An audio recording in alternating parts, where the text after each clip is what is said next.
Women's Caucus actually started, you'll forgive me, dates tend to slip by. It was the year before COVID hit, I believe. So we're in 2021, so around 2019, 2018, I believe, we decided, thank you, Rebecca, you know, it all starts to blend after a while. After my presidency at the ASCCC and some of my experiences in that position, as well as talking to other leaders across the state of California about some of the challenges that women face in our system. The ASCCC, we had a conversation about establishing the Women's Caucus. And at that time, it was just sort of an informal group that came together one plenary session and decided that this really was what we wanted to do, was to provide support for women across our system to help them as they either are moving into leadership positions or in leadership positions or even considering leadership positions.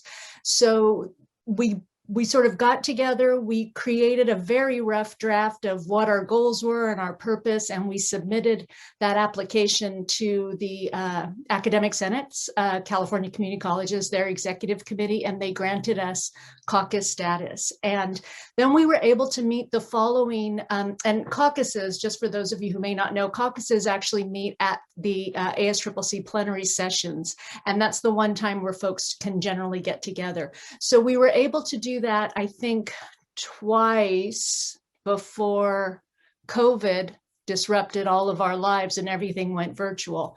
And so then we, of course, moved to the virtual environment, which had some really great pluses in the sense that other folks could join us that couldn't physically be at plenary. So we were able to sort of open it up, and that was really beneficial to get more folks into this idea of how do we support women leaders in our system. So I think, and so where we are right now is, of course, we're still in this virtual environment. And what's wonderful is that Wendy and Rebecca have been with us from the very beginning, and they both have really strong connections to FAC. And I have been a FAC member my entire community college career, so 21 years. And so it was really nice to be able to bring this to the FAC conference as well, and to sort of talk to you all and hopefully get your support for this effort. Rebecca, Wendy, did I miss any steps in there? I don't think so. Okay, yeah. Terrific. So Rebecca, do you want to talk about why women? Yes. Why?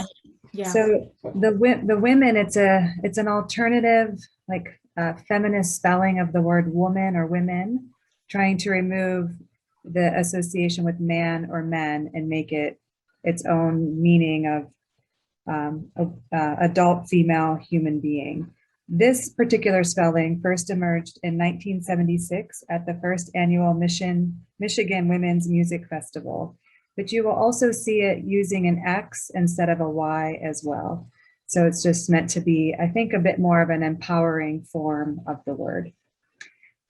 So speaking of empowering, what I was hoping we could do is think a little bit about who is our shero, and what are their qualities. And I have a little Mentimeter interaction for us. So if you go to www.menti.com and put in that code, we can start to see like a word description about the qualities that we think of for somebody who we have as our shero. So who is your shero, why? And then go to this website. And I will share a new screen.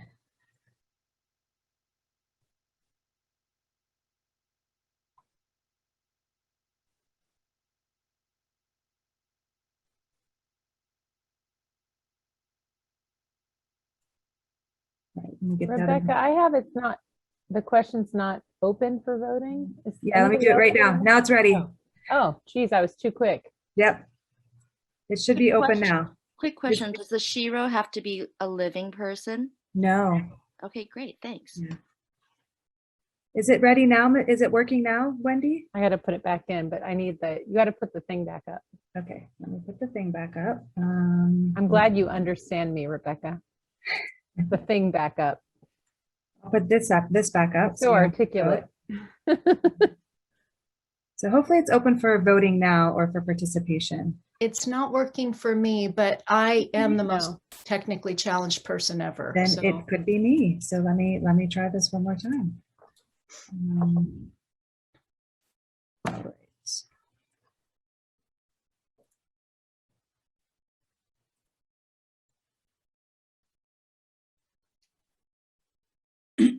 I think it's still locking me out, so I don't know why that's. Rebecca, if you go to the settings, so just go back. I Yeah, just had this, just go back to where you were before, go to the settings and open the voting. okay. Oh, thank you. I There love you having go. so many. So go up to, and under present, you see settings. You see on the right-hand side. Settings. Open there. Yes. Let's see. Hide results, only Q&A. Allow audience. No, no. And on moderation. Isn't that No, weird? everything. Let's try maybe. It should be there. So everything looks good there. What about themes? No, that will be a little different, I think. Yeah. All right. Well, let me try that and just hit present, see if that works. It still says it's closed, doesn't it? Yep. Huh. All right. Well, that's not going to work. So let's put it in the chat window instead. So we can put in the quality that the question I have here. So who would you, or how would you describe your shiro? What qualities come to mind? We'll put that in the chat instead.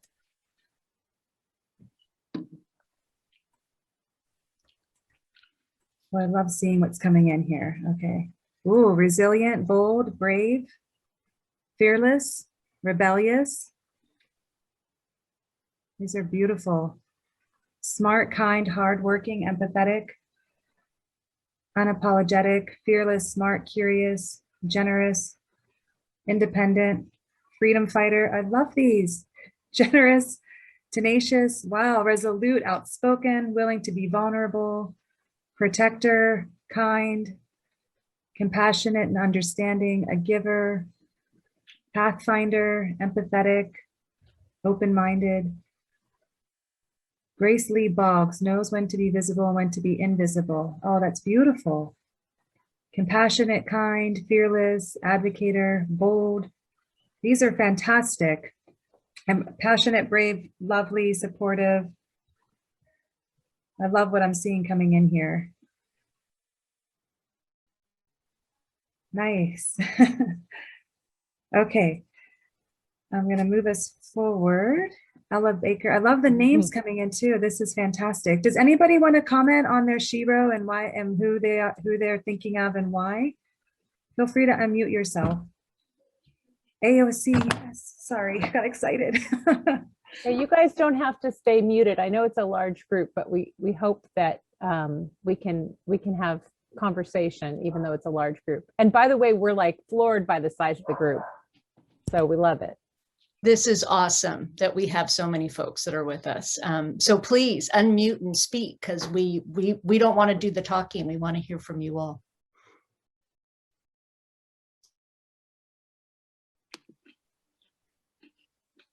They're shy. They like the chat better. They like our students. I love that idea of wise. That's fantastic. And open-minded and clever, passionate, brave, lovely, inspirational. When as soon as Rebecca asked the question, I thought of a person, my mom. How many people instantly thought of a person and then started to think about the values that person had, as opposed to just going straight to values? Oh, Evan. So for all of you who don't know, Evan was my student 20 years ago or whatever it has been now. Evan, that's sweet. Very true. I don't know if it's quite 20 years. Seems like it though. You know what? It's close to, it must be close to, but yes. Yeah, it seems like it. So sweet. And Dolores, thank you. That's kind. Super kind. Okay, so I think no one. I see some things coming in here. Oh, thank you, Vanessa, for adding this to the chat. Oh, okay, so yeah, I see your point as well, Christina, about the change in the type of with the X instead of the Y. So these were some of our brainstorming that we had done with a couple, like at plenary in 2019, and then in a couple of subsequent meetings, where our vision is to foster this culture shift within the community colleges in California, so that we're embracing and encouraging women, and we could change the spelling to X, to actualize their leadership potential, to provide racially conscious network of support that centers the voice of diverse women and nurtures their leadership development. And then this has come out quite a few times, which is to provide formal and informal mentoring to new and potential women leaders who will then serve as role models for our colleagues and students. Wendy and Julie, did you want to say anything here? The only thing I do want to say is, first of all, I want to thank Vanessa and Christina for their comments. This is an ever-evolving, changing effort. And that's what I really love, is that anytime we have this conversation with another group, we learn something new. And so that's really wonderful. And we can absolutely bring it back. We want to make sure that we are being as inclusive with the caucus as possible. And so the naming, of course, is crucial and critical. And we want to make sure that we've got that. So I think, again, even though we've got the vision here, this it seems like every time we meet, it changes and it morphs and it expands, and that's what's really wonderful in that sense. So please know that this is not a static thing. So we want that input, and we want that feedback, and we want to make sure that we keep making the changes that we need to make. I think that one of the things that Julie and Rebecca and I, who've kind of been moving this boulder up the hill, so to speak, are looking for is help and collaboration. So as we move through our talk today, if there are people out there who are interested in helping us, or even, taking a leadership role in this idea of a women's caucus, and it could be with an X, I'm totally okay with that, then we would appreciate it. We have personally felt, I'm going to speak for Julie and Rebecca, because I don't think that I'm saying the wrong thing, that we've been sort of slow to get this off the ground because of other requirements and the pandemic and all sort of, I'll give you a list, but we really do want anyone who is interested in joining us and really wanting to move this idea forward. We would welcome you to take a leadership role with us. We don't feel ownership of this caucus or the Women's Network. And I'm going to add that what Wendy said is absolutely true. And one of the things that intentionally came out from the very first meeting of the Women's Caucus was that we didn't want the hierarchy of leadership that we tend to see in most of our organizations, which means a president, the whole blah, blah, blah, blah, blah kind of stuff. We wanted it to really be much more of a collaborative experience. And so we think that we can have any number of people come forward to help with the effort and to take ownership, hopefully, of this and to support each other. So however that looks, we would love to see that. So that's why we were hoping that we could go into breakout rooms and really start to discuss in the smaller groups, because I think it might be hard with 90 participants for us to unmute and have a large discussion. So we were hoping that we could go into breakout rooms and really just start thinking about this shared vision, because we're starting it, but we don't own this. This is something that we want to build momentum behind and see it go in the direction that it should go in. And that includes changing the spelling and adding to the vision. So one of the things I wanted people to think about here is just, providing a word or thinking of a word on your vision of women's leadership. And we could put that into the chat, and then we can start doing our breakout rooms where we can have more opportunity to talk with each other. And really, we really were looking forward to the FAC event in particular, because we wanted to make sure we were reaching more people, and that that being only at ASCCC plenary, and especially because of the pandemic, we were really concerned that there were voices that we weren't hearing and that we really needed to hear. So we're really excited about this opportunity to hear from you and to see your thoughts on where this could go. So feel free to put a word into the chat here about one word that comes to your mind when you think of the vision for women's leadership. Is there any requirement to join? No, we just need to build the network. So just being an interest is of importance. That's actually the only requirement. You have to be interested in the effort. So It doesn't cost anything. There's no requirement that you actually attend all meetings. We don't have a consistent time that we meet, although we do meet during plenary typically. And we're trying to expand that, right? The caucuses that have come out of the ASCCC have met in person at the plenary, which limits those who can participate in them, because you have to be able to get funded or pay your own way to get funding. So we see that as an equity issue. So part of our idea, actually, I think this was even before the pandemic hit, was can we, the last time we physically met in person, is there a way that we can meet outside of plenary, in between plenary, so that we can expand the ability for women to network and allies of women to network. And it's not just married to plenary.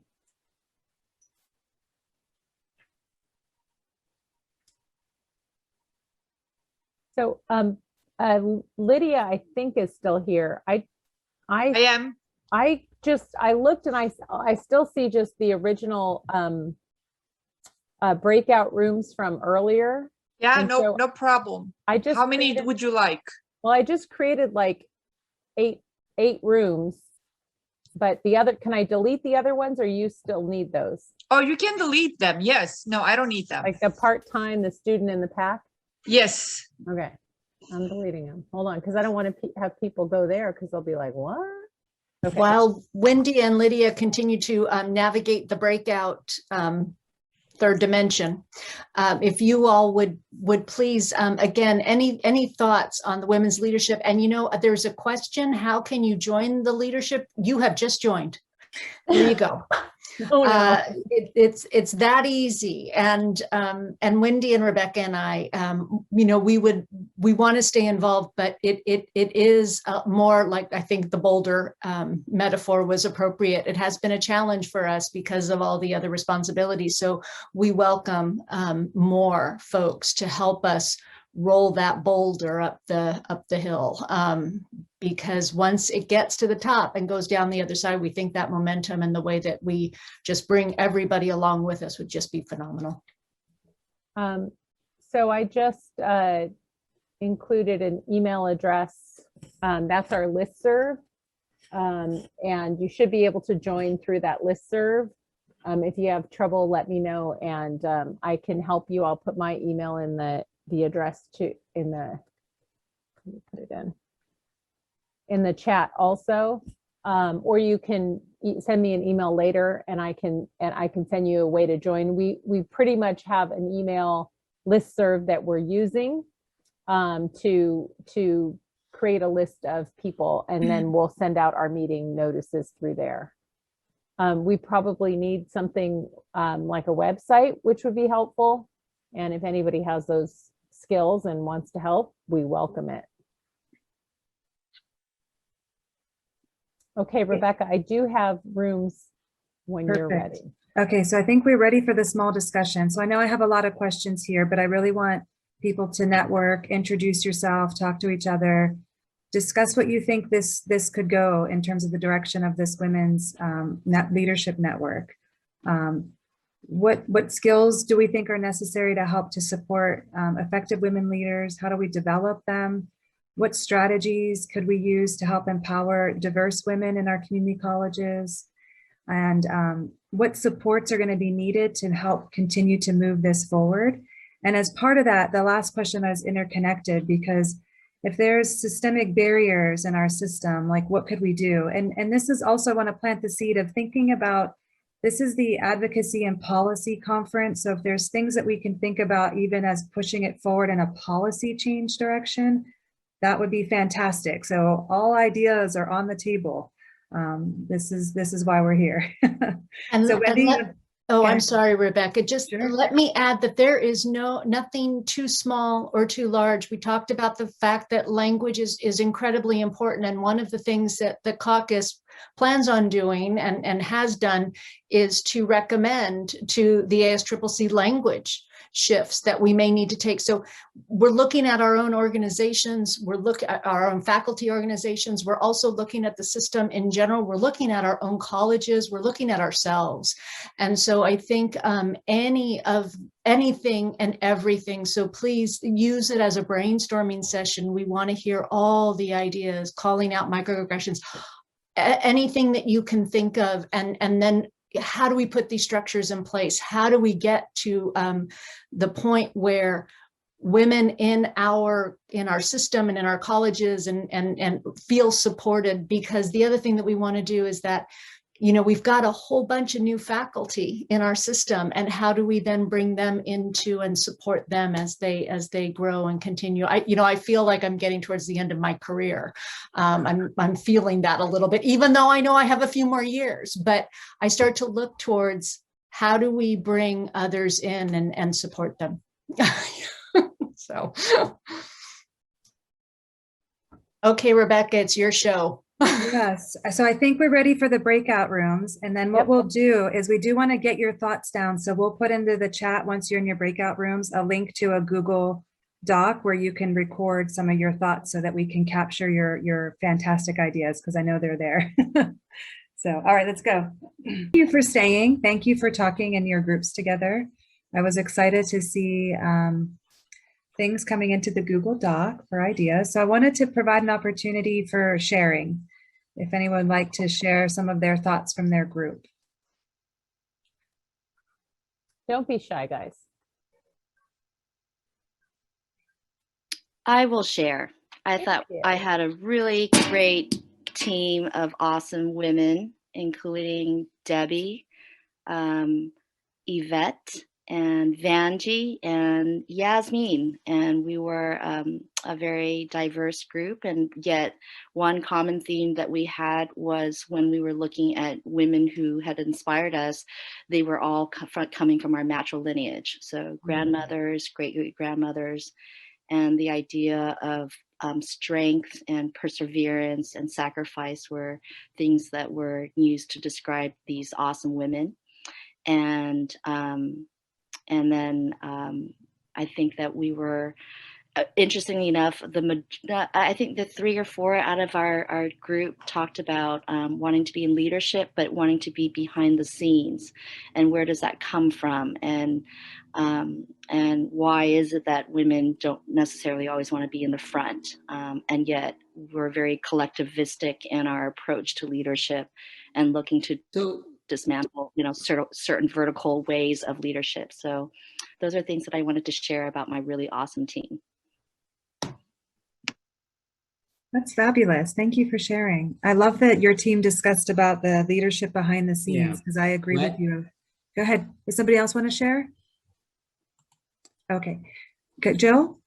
It's very interesting. So you had International Women's Day on Monday, and Gorman interviewed Hillary Clinton and Nancy Pelosi and about their political life. And what's interesting is that both of them talked about, and we're not talking about, faculty members, or not talking about CEOs, but on the other hand, they talked about being tough, that women have to be tough. They have to grow a thicker skin. And that's something I think we could talk about, because that's something that males, grow tougher skin, don't cry during a sporting event. And life of politics is a combat sport. It's not easy. And you can make the argument, any CEO is a combat sport, and even getting a tenure position is a combat sport. And is this something that I'm throwing out there in terms of both of them? Hillary and Nancy spoke about how you have to grow that second skin to be involved in politics. Mm-hmm. Thank you, Joel. I'm just going to follow that. We needed more time to really go into this. It's so nice to see familiar faces here. It's wonderful to have this session. Thank you, thank you, thank you. I just want to share something that my group that we discussed and when we were trying to answer the question, what strategies would empower diverse women in our community colleges? So we had these answers. Help women develop strategies to manage microaggressions. Recognize that not all POC folks are woke. Recognize the damaging consequences of internal oppression. Encourage them to be in positions of power. Stay away from liberal feminism. Recognize the privilege to accommodate and recognize all the struggles. And create safe spaces for women to express themselves to be who they are. Wow. So some food for thought. When we talk about women, I guess in my group, we were saying, well, we're all not created equal, right? Thank you, Laura. That was lovely. Thank you. Christina, did you want to share? Yeah, so there were some interesting thoughts shared in our group, and it brought up something that it made something stand out to me in the way the questions were framed. And so I'm sorry, I'm just trying to remember the questions. What were they like? How can we support women? What are the systemic barriers? Trying to bring it up for you.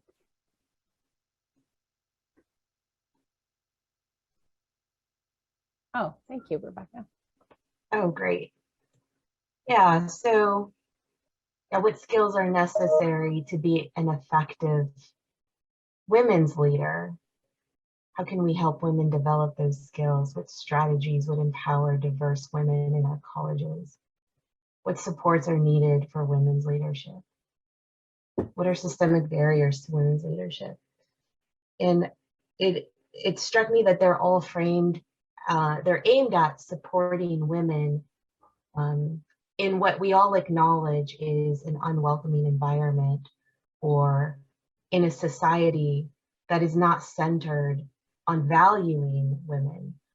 And I wondered, can we also talk about changing society to value women?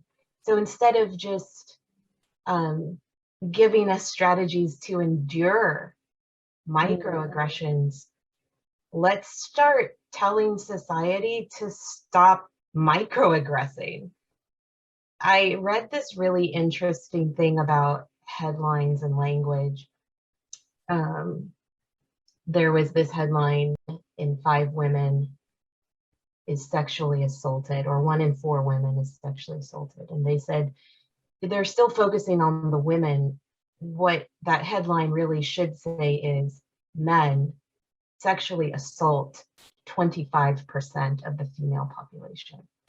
That's a completely different headline. And instead what it creates is this sense of collective responsibility, because what we often see is things like this is really great, a women's caucus. And I'm not quite clear if this is an affinity space for women, or if this is a collaborative space for all people who are invested in supporting women.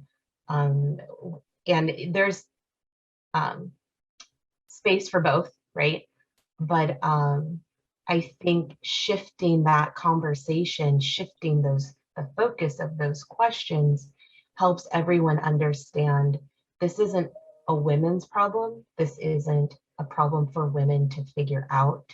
This is a societal problem, and this is a problem for all of us to figure out and to contribute to. And there were some really great suggestions about awareness, intersectionality, those kinds of things, because it absolutely starts, that last question, the systemic barriers, like systemic, like deeply rooted, like that starts with education. And I think there's a case there to argue for, gender studies, women's studies, and making that a critical part, not just separate courses, which are still essential, but integrated into core curriculum. That women's history is not, especially women of color, their histories are not to be relegated as electives, but as part of, seen as a contribution to our collective sense of what history is.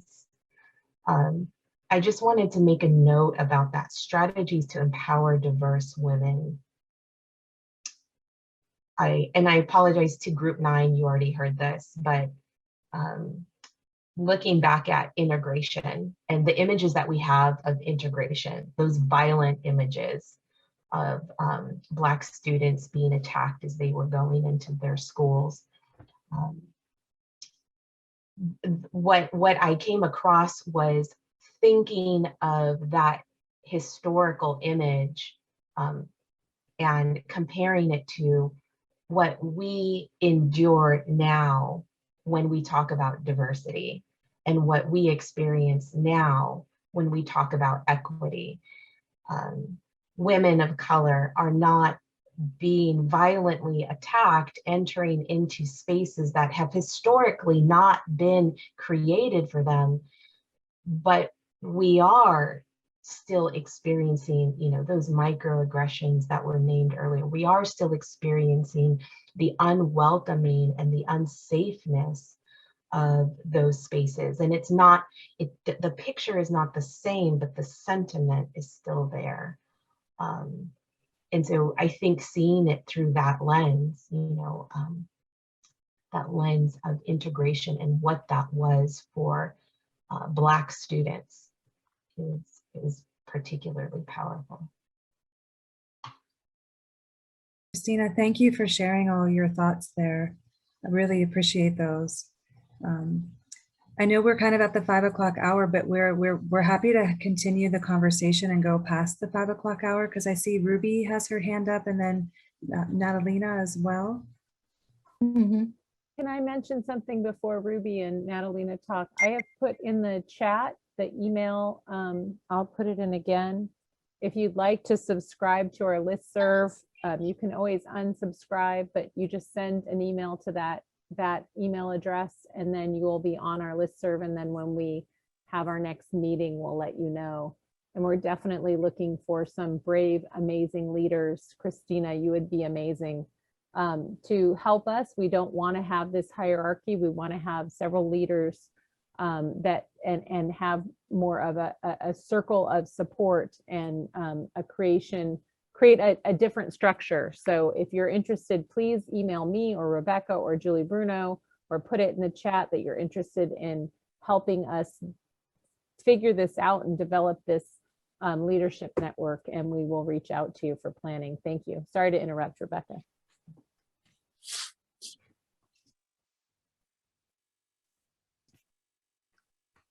Ruby, go ahead. Oh, okay. I'm sorry. I did not know. So I would just like to add to what Christina said. I think our group also had a discussion that was similar. So part of, as we started to break these questions apart and to look at them, a lot of it had to do with that women needed to be supported, that women needed to be nurtured, that women needed a lot of things in order to develop. And it started to feel like women were being sort of tolerated in these roles, and that we were literally looking at them from a male perspective, and that if women didn't lead like men led, there was a problem. And so I think that's really important. And we also started to think about how women who are leaders often face quite a bit more criticism than men do. And that what is that message that gives to younger women, right? Well, if you step up to be a leader, you're going to be in a very hostile situation. You're going to have to fight. And so that's really, it's a very sort of clear message that if you step up, you're going to have to fight. And this is what it's going to look like for you. And we also talked about the problems with academia and the problems with tenure, that because we can't hire a lot of people and it takes a long time for people to be hired, that we're still really very much a white male institution, even as a community college, because of the processes that we go through. So, it really becomes clear that there are a lot of systematic barriers that are still in place here in 2021. And I will also say that not all aggressions are micro.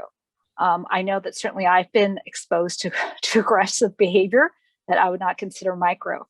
So I think that we really have to think a lot about this definition of leadership and how we don't make it a definition that maybe has been the one we've been using.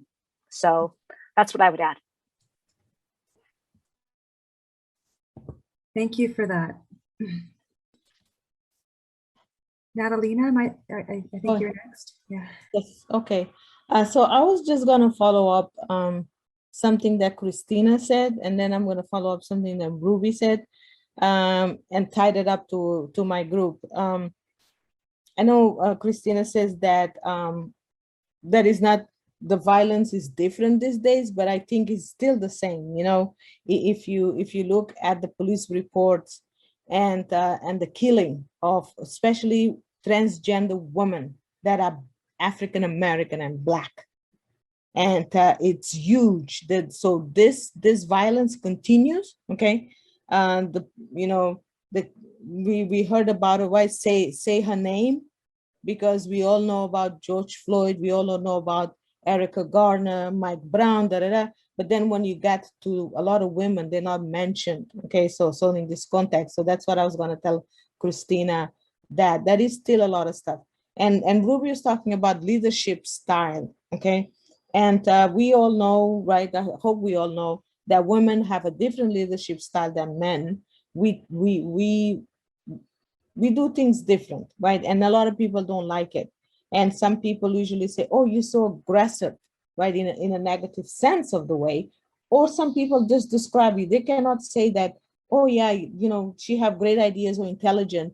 They go and describe to people that, oh, she's feisty, right? I've been described like that I'm feisty. I'm like, well, can I be intelligent? Can I have something nice to say? Because my voice is, I tell everybody, my voice is my superpower. I have one superpower, and this is my voice, and I'm going to be using it. Okay.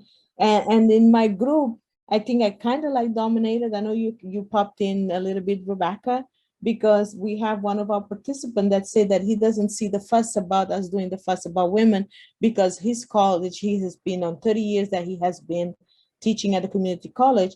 All the bosses and the presidents have been mostly women.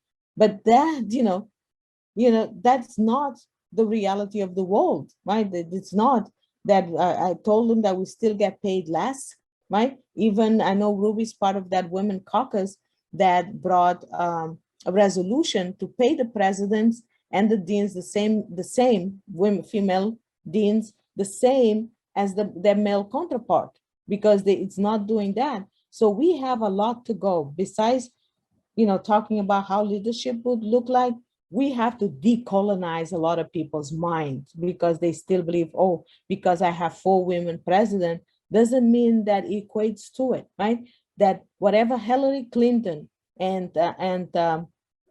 is doing is not reflecting what the most of us are doing, right? Even the Speaker of the House, Nancy Pelosi, what is she doing? And yeah, it's good that they're women and they're in the position of power, but how does that reflect to the rest of us? Okay, how that is going to bring us to I know it's going to bring young people to see them and to be bold and to continue to do this, but at the same time, us here, how is that helping us women by getting to this position of power and lead without being questioned or lead without being called feisty? So that's what I have to say. Thank you for sharing. So many really valid points, right on target with a lot of our discussions. I see something's coming up in the chat. Yes, great point.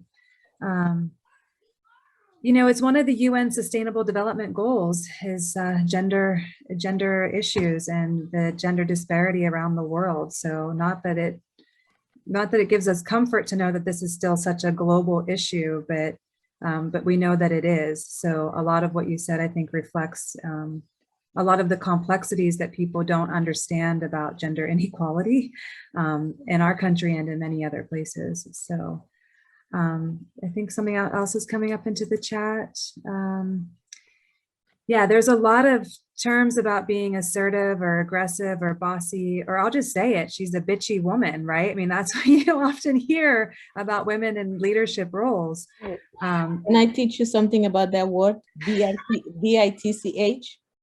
Be in total control of him. B-I-T-C-H. Be in total control of him. I own that one, you know, just own it. You know, when they call you that, just own it, right? Yeah. Sorry, go ahead. Yeah, no, I love it. So I just really appreciate how well attended today this session was, and it just speaks volumes that this is still something that we know we need to make a lot of movement for. So we really are looking for additional support for this work. And I see there's a couple of hands up. So is it Teju? Yeah, so I actually wanted to bring up a topic that I didn't have the chance to bring up in my group. It is about gender pay grade. So one of the questions was, what are the barriers that women are facing? So I feel like the workforce system is actually failing due to having a gender pay gap, that women are being paid less than men, even if they are in the same position in institution or company, or they have the same experience. So it's not fair if women are being treated unfairly just because of their gender in that manner. And since it's systematic gender discrimination, workforce gender discrimination, it's still like, it shows just how much society values women.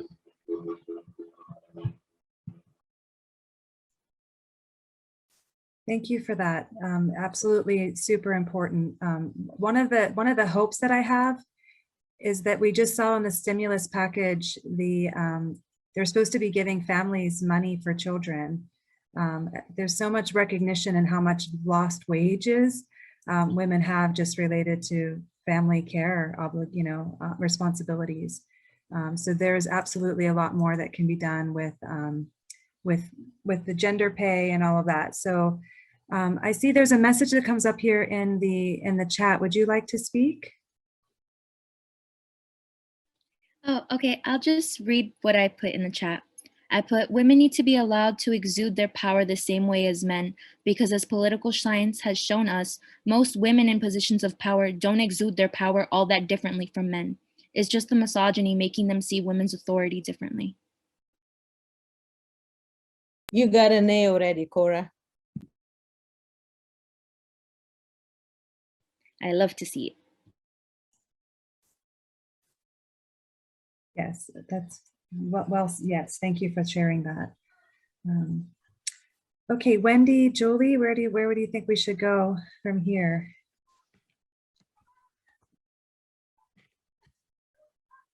I want to speak on what I just put up. Okay. This is Robin. I put in voting because I spoke to some men that before the 2020 election, the one we had in 20, and they were voting against Kamala Harris only for one reason, and because she was female. Only for one reason, and because she was female, and no other reason. So look, so that's going on as far as the presidency is concerned and the vice presidency is concerned. You can only imagine how you treat it in corporations. That's all. I want to add to Robin's point. I think voting is definitely important, but also to see how women specifically vote, especially because women, and specifically white women, endorsed Trump in large numbers when he came to the presidency. So there is a disconnect right there, especially because this candidate, regardless if the candidate is Democrat or Republican, this candidate actually showed a disdain for women. And regardless of that, especially white women voted for him at record numbers and put him in the presidency. So I think it's important to recognize that these barriers do not come from men or from the institution. I think that is definitely systematic. And many of these barriers are, as somebody mentioned in the chat, based on internalized patriarchy. So we definitely have a long ways to go. Yes, absolutely. There's a statistic that stands out in my head. It's about when we name hurricanes and we name them after women's names or male names, and both men and women, it doesn't matter the category of the hurricane. It could be the same strength category, but if it's a female name, both men and women view it as less dangerous and they don't evacuate at the same rate as if it's a male name. And so there's a lot of internalized, I think we saw it in the chat, a lot of internalized misogyny, patriarchy. So Wendy, I'm going to turn it to you. I was going to turn it to Julie. Can I say one more thing about that? Because I was speaking about men, but when you speak about women, a lot of times when they did the same thing as, voting for Trump or what have you, they tend to not voice it, or you don't know that that's what's going to happen until the election is over, and then you see how they voted and you're like, wow. Mm-hmm. Wow, really? Women I'm talking about. Yeah, but Robin, I had an aunt who would only vote based off of what her husband told her to do. Mm-hmm. So she's a white woman, voted for Trump because her husband says that's who you're voting for, and that's what she did. So wow. Yeah. I know a lot of them did. Yes. Rebecca lives in the purple area of Santa Clarita, and I did a lot of canvassing. Both of us did. And it was amazing to talk to some of the women who were home during the day when their husbands were gone, and they, were told that they had to vote like their husband. They didn't read the material themselves. Their husband fills out their ballot. It was really kind of, I was raised with my mother, who somebody told her she couldn't be a doctor because women aren't doctors. And she said, F off, and became a doctor anyway. So it was very different for me to have that perspective, but it was interesting talking to those women. And I said, it is a secret ballot. Like, they'll never know if you vote the way you want. And they were still, no, my husband said I have to do it this way. So he does it for me. I don't even know how to do it. It was kind of shocking, but heard it more than once in many different ways. So Julie, do you want to close us up? That sounds like a lot of pressure, but I'm going to try not to yield to the pressure and just say thank you so much. Your comments were so wonderful, and I am so heartened by just the sheer numbers that stayed with us for the hour, and the enthusiasm that you all have brought to this work. And I hope that we can keep you with us and that we can continue. I love the idea. I think there's a duality of being a leader in our system, and I think we are all leaders on the many spaces that we occupy.